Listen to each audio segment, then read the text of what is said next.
When I woke up, I heard my neighbor.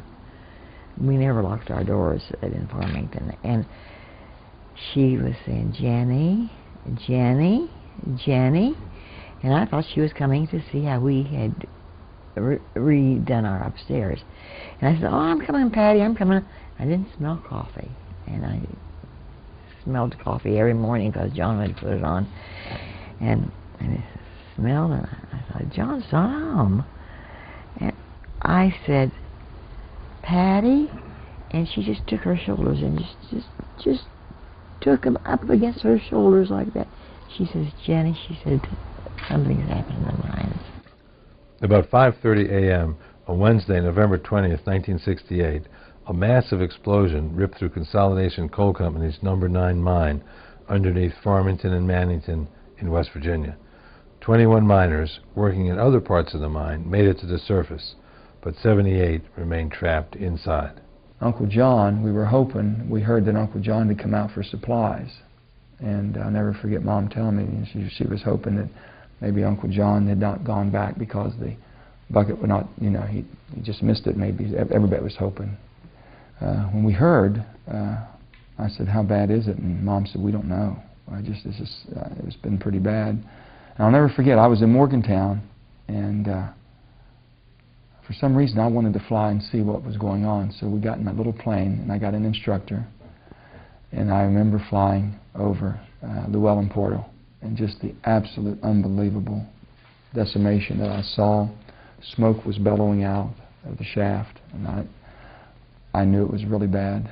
I knew it had to be extremely bad. And then we flew back to Morgantown. I drove back home as quickly as I could. Everyone started gathering out at the old company store at No. 9. The night of the explosion, when it happened, my father took myself and a good friend of mine, his name was Danny Blair. We went up to his house, and on the way up, we were talking about, that was my dad's last shift of work. We were talking about opening up a gas station. Saturday was the grand opening. Danny was going to run the gas station for him and everything, and I was 16 at the time.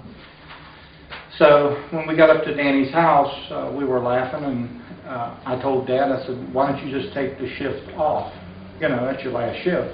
Don't work it, and we'll go trout fishing," because we trout fished all the time. And he said, "No, I owe them. I owe them the last shift of work." When rescue crews arrived to help, they found themselves facing a dangerous and impossible task. I think 21 survived. But they were, I don't know, what, 37, 8 miles away from the blast? Yeah. And right near the surface, on the slope. But anyone in that area, the blast was so violent, I think that shaft was like 600 feet. And the fire blew up out of it and took the elevator and everything and sent it into orbit. So it was a tremendous blast. My uncle, my mother's brother, pulled in the driveway, and I said, "Well, what's he doing here?" Well, he come to the door and opened up the door. And he says, "Where's your mother at?" And I said, "Well, she's still in bed." So Mom come to the door, and he told Mom, he says, "No. 9 is blew up." So we stood around the house there, and I was young at the time, and I had 3 sisters, and we didn't know what to do. You didn't know where to go or what to do or who to talk to. So my dad's brothers had come to the house, and they heard that they were bringing people out of a air shaft, Malkin's Run. So being young that I was, I snuck out and got in the car. We went around to the Malkin's Run air shaft, and I believe they brought 2 people out in the first bucket load, and then there were 2 or 3 more come out in the second bucket load. And I knew this was the last bucket. And the only thing I wanted to see was my dad's face.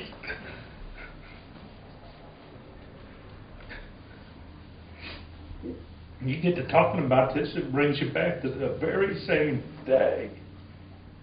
Like it happened last night, huh? Like it happened last night. Up until there was no rock dusting or no controlling of the mine dust, which is basically gunpowder. I mean, just gunpowder. And there was no way to suppress that. And if you had an explosion, it just shook so much of this stuff loose. And then if there was any type of an igniter, then boom, you just, and I'm understanding and people to know, and I finally got the report, 20-some years later. But there must have been 5 or, I mean, these were horrific explosions under mine. The thing about number 9, though, you got to understand, that thing was over 30, 40 minutes. Yeah. It was over. There was nothing, and we didn't have a very good rescue plan, operation, or anything, but it was over in 40 minutes. Anybody that went underground after that and saw the condition that mine was in, or anybody that understood that that thing exploded 16 times and the fire kept burning. So it's nothing anyone, at the time, I was mad. I mean, I didn't get over it quick either. I mean, I was mad at the company, mad at my brothers for not fighting with me, mad at the world because I didn't understand what a coal mine was like, and particularly that one. Well, after being in the industry for as long as we've been in it, you look at that picture of all that smoke coming out of that shaft, common sense tells you that there's nothing to sustain life. So where are you going to go? Yeah. Where are you going to go? You can't live in it. No. Well, the air was so bad, the fires were so hot, there was just no way that the mine rescuers, and these are the bravest people that I've ever been around, they'll go in and do whatever, and they just could not go past certain points, and they tried for, I think it was 3 or 4 days, and just every feasible, possible thing they could do, and they all came to the conclusion, every reading and everything they had done, it was just so lethal down there. That's when they said, we've got to shut this thing off, and if we don't smother, and that means entombment, and that means blocking all types of entries where air could have been used to ignite or keep the fires and the explosions happening. And that's when they made that decision. Yeah, there was no funerals. I mean, that was a sad scenario. The night that they said they were going to seal the mine, the bishop came in, all the political leaders and community leaders came in. My father was there, and all the Consolidated Coal Company people were there, and I never forget, everyone held hands and said the Lord's Prayer. I remember that, and just the screaming and the agony, because they knew that was a tomb then. That was the tomb. And it was some time after that before they could open it back up, and they recovered quite a few, but there's still many that weren't recovered. I know that was a big thing with our family, not finding Dad's body.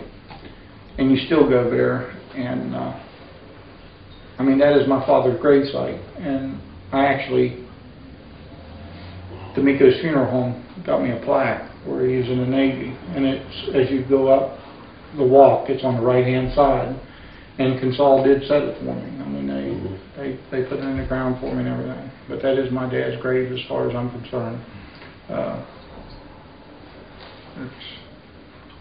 It took 5 years to find what remains there was of him, and the clavicle and the jawbone was all they found. And we had a funeral. We did have a funeral.